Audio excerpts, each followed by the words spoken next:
Ադրբեջանի իշխանության վանդալիզմի հերթական թիրախը դարձել է բռնազավթված Արցախի Հանրապետության Մարտակերտի շրջանի Վաղուհաստ գյուղի զոհված ազատամարտիկների գերեզմանոցը։ Արցախի մշակութային ժառանգության օմբուդսմեն, ազգային պատմամշակութային հասարակական կազմակերպության փոխնախագահ Հովիկ Ավանեսովի խոսքով բացառիկ ցինիզմով ու սրբապղծությամբ են առանձնանում Վաղուհասի դեպքերը։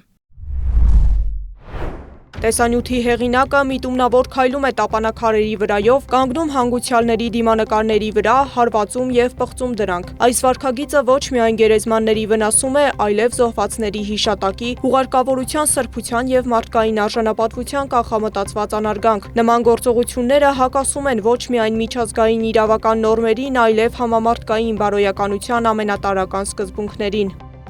Ավանեսովը մանրամասն արձանագրել է տարածված տեսանյութում երևում են բազմաթիվ ջարդված, կտրատված, տեղահանված և վնասված գերեզմանակարեր, ինչը վկայում է, որ գերեզմանոցը ենթարկվել է համակարգված և նպատակային ավերածության։ Արցախի մշակութային ժառանգության օմբուդսմենը վտանգավոր և դատապարտելի է որակել նաև հոգեբանական ահաբեկչության բաղադրիչը։